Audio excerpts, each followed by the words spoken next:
You're listening to Freedom Talk Radio with your host Andy Peacher, live from the UK. Email us freedomtalkradio2013@gmail.com or visit us at freedomtalkradioonline.com. In light of recent public discussion surrounding Operation Hummingbird, including criticism raised by politicians and commentators regarding the handling of the investigation, I would be grateful if the following questions could be put to DCS Hughes Cheshire Police. The purpose of these questions is to seek clarity regarding investigative procedures, evidential standards, expert selection, media conduct, and wider issues of public accountability. Initial decision to launch the investigation. Following relatively brief discussions with Dr. Stephen Brayere and Dr. Ravi Jairam, what evidence was considered sufficient to justify the launch of a major criminal investigation into alleged murders? The initial decision to launch a major criminal investigation, Operation Hummingbird, in May 2017 was triggered by a meeting between Cheshire Police and consultants Dr. Stephen Brayere and Dr. Ravi Jairam. While hospital management had previously resisted, the police deemed the evidence presented, primarily focused on an unexplained and unexpected surge in baby deaths and collapses, sufficient to warrant a formal investigation. The evidence presented by the consultants in 2017 included the following key elements: the common link. The consultants presented data indicating that nearly all the suspicious neonatal deaths and collapses occurred on shifts worked by one nurse, Lucy Letby. A pattern of emergencies. Following a shift change, the consultants observed that the cluster of unexplained emergencies moved from night shifts to day shifts, matching Letby's new rota. Specific clinical incidents. Dr. Jairam informed the police of an incident in February 2016 where he found Letby standing over a deteriorating, premature baby with a dislodged breathing tube, failing to take action. Failed internal investigations. The consultants informed police that previous reviews, including a thematic review of neonatal mortality conducted in February 2016, had failed to explain the rising mortality rates. Evidence of poisoning. Dr. Brayere later cited the discovery of a blood test from 2015 showing extremely high insulin levels, which he believed provided evidence of intentional poisoning. Shift in management position. Although doctors had been raising these concerns since at least June 2015, hospital management initially dismissed them, even forcing consultants to apologize to Letby in early 2017. The decision to involve police in May 2017 was driven by the consultants bypassing senior management and forcing an external review of the evidence. Note: following the 2024 convictions, some medical experts and a defense-convened panel have disputed the medical evidence used in the trial, arguing the deaths could be attributed to natural causes, poor care, or infections. At the time the investigation began, medical certificates and post-mortem findings reportedly recorded natural causes of death in the cases concerned. Given this, what evidential threshold was met that warranted treating the deaths as suspected homicides rather than first pursuing broader clinical review procedures? Consultation with the coroner. Before commencing the criminal investigation, did Cheshire Constabulary consult the coroner responsible for the cases? If not, why was this standard avenue not pursued first, particularly given the existence of original medical and post-mortem conclusions? Based on reports surrounding the Lucy Letby investigation, Cheshire Constabulary was accused of failing to consult the coroner and, according to a former coroner, failed to disclose key information to the coroner's office regarding suspicions about the deaths. Failure to notify. In December 2024, Alan Moore, the former senior coroner for Cheshire, stated he was never told by hospital bosses of suspicion surrounding Lucy Letby when he was reviewing deaths that occurred in 2017. Coroner's evidence. Mr. Moore stated that if he had been told of the concerns, he would have contacted the police immediately. Police investigation handling. Evidence indicated that Cheshire Police did not act on initial reports regarding the suspicious cases in 2018, leading to a failure to read or act on information provided at that time. Whistleblower reports. Stephanie Davies, a senior coroner's officer in Cheshire, claimed she was suspended for raising concerns about the investigations, while the police and coroner often work together. In the specific context of the high-profile investigations into Lucy Letby, reports suggest there was a critical breakdown in communication between the hospital, police, and the coroner's office. Use of independent pathologists and medical review panels. Why were Home Office pathologists not commissioned at an earlier stage to independently review the original autopsy findings? Medical cases of this complexity would ordinarily involve extensive examination of full medical records, X-rays and imaging, pathology and microbiology reports, infection levels and infection control procedures, staffing pressures and ward conditions, neonatal practices and clinical protocols. Why was the Royal College of Pediatrics and Child Health not asked to recommend or appoint a multidisciplinary independent review panel to assess all aspects of the cases before criminal conclusions were pursued? Appointment of Dr. Dewey Evans.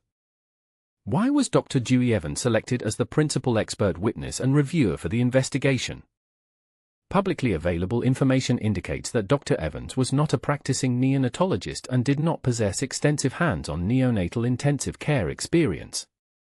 He also later stated in court that he would not describe himself as an expert, despite acting professionally as an expert witness following retirement.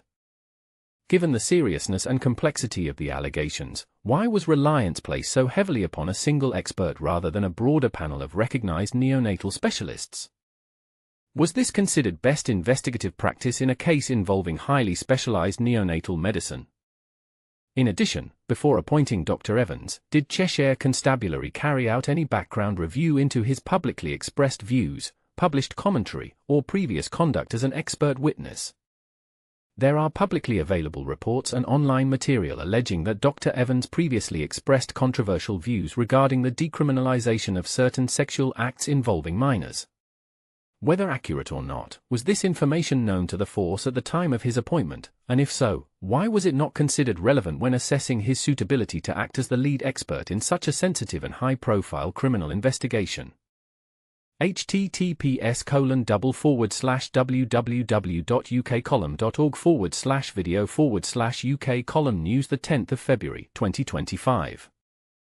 https://corruptionspotlight.co.uk/connecting the dots Lucy Letby Dewey Evans Bonnie Lewis.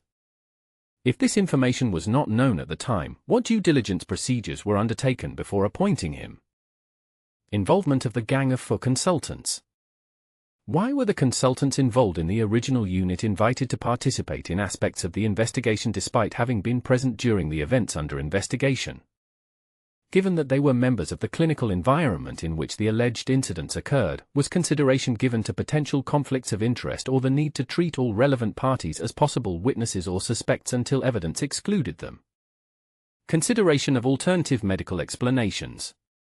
Two central prosecution theories reportedly relied upon by Dr. Evans included that cardiac air embolism could only have resulted from deliberate air injection, that bleeding beneath the liver capsule in baby O could only have resulted from traumatic assault.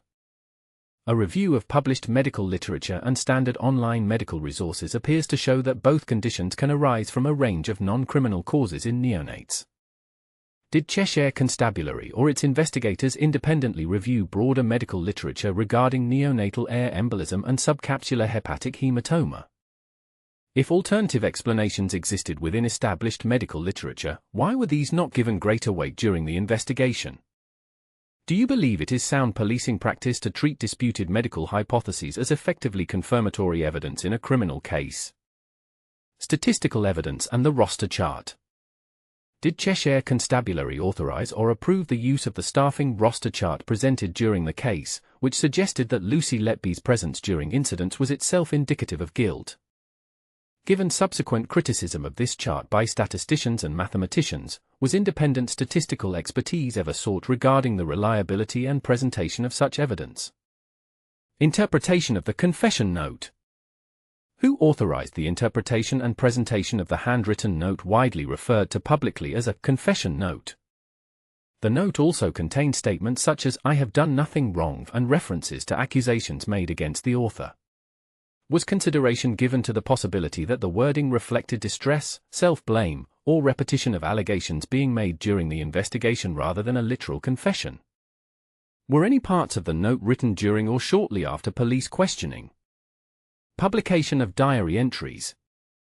Did Cheshire Constabulary authorize or assist the publication of diary photographs interpreted by media outlets as marking alleged crimes with the letters LO?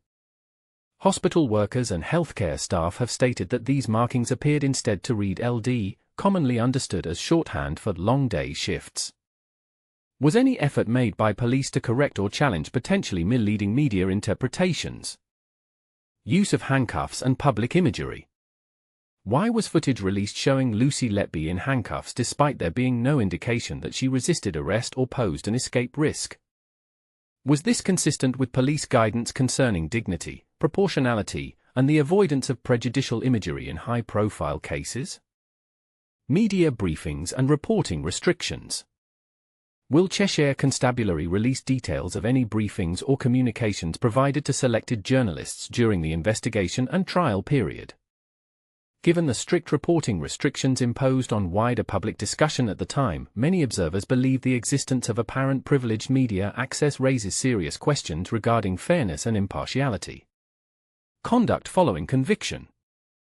Following conviction and sentencing, Cheshire Constabulary's formal investigative role was effectively complete. Why, then, has the force continued to publicly intervene in debates surrounding the safety of the convictions, including criticism of medical experts, journalists, academics, and commentators raising questions about the evidence? Do you believe it is appropriate for a police force to publicly defend contested expert evidence and trial outcomes rather than allowing legitimate scrutiny through the normal appellate and scientific process? Impact on the families.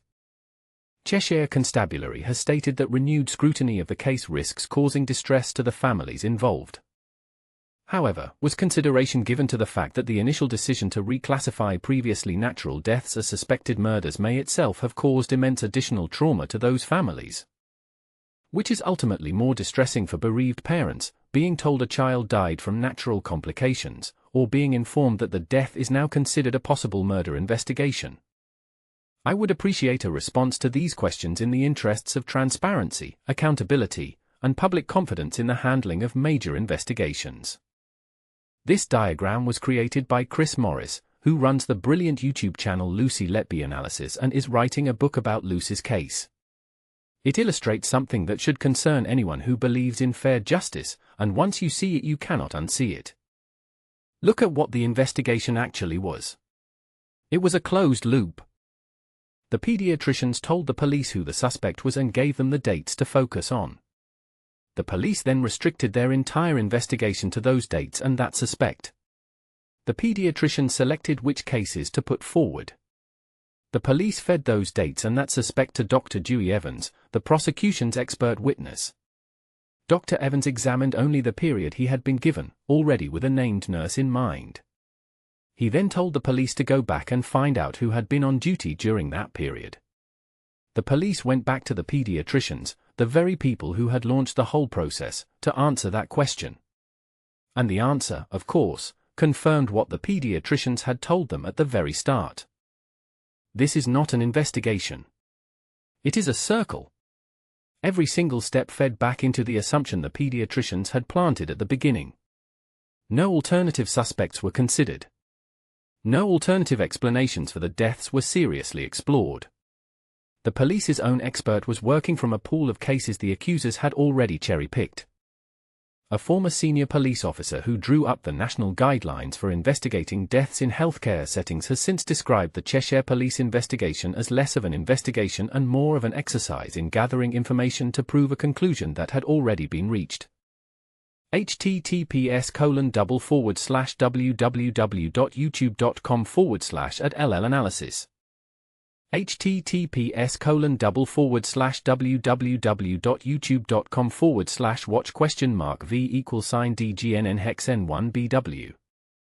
This diagram shows exactly why he said that.